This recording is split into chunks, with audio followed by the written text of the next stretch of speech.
wato muna tsoke ta'arifin kalmar gaskiya, shi yasa yake ba mu wahala. Kullum muna ɗauka gaskiya sai akan harkar laifi,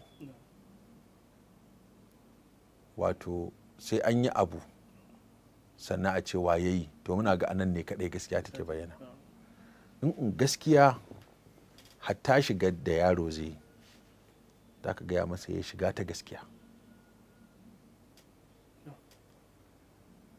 wato ya zama rayuwarsa ta ɗora. Kasan ita akwai yaron da za ka ga yana da burin da zai kangama kansa fiye da yadda babansa yake, fiye da shi ma yake. Wani ma sai ka ga har yana ƙoƙarin cire nasabarsa daga jikin iyayensa ya dangana ta zuwa ga wani mai arziki ko mai wadata ko mai mukami ko mai karatu a cikin danginsu. Wani sai ga yana hankoran ya shiga wani harka wacce kawai saboda ya ga wasu da suke da ƙarfi ko suke da hali suna irin wannan harkar. Wani yana da hankoran ka canza masa makaranta saboda ya ga 'ya'yan masu kuɗi a irin waccan makaranta suke.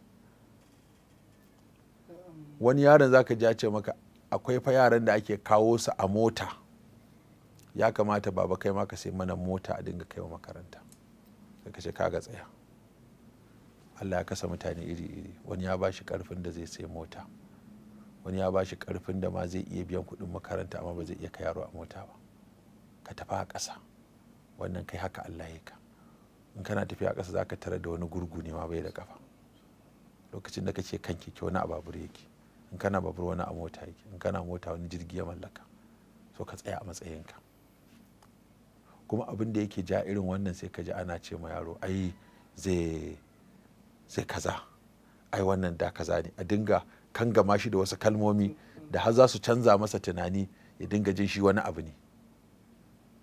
To kaga wannan duk rayuwa ce ta ƙarya, amma ba a la'akari da cewa duk mutumin da yake neman ya fita daga matsayi iya inda Allah ya ajiye shi ko ya kangama kansa, ita ma rayuwa wannan rayuwar ƙarya ce.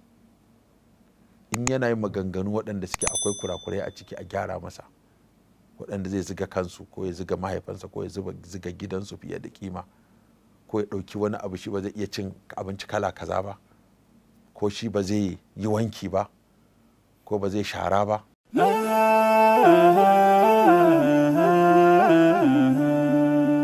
Haske mai leƙa gidan kowa Afirka TV. TV3 tafarkin rayuwa.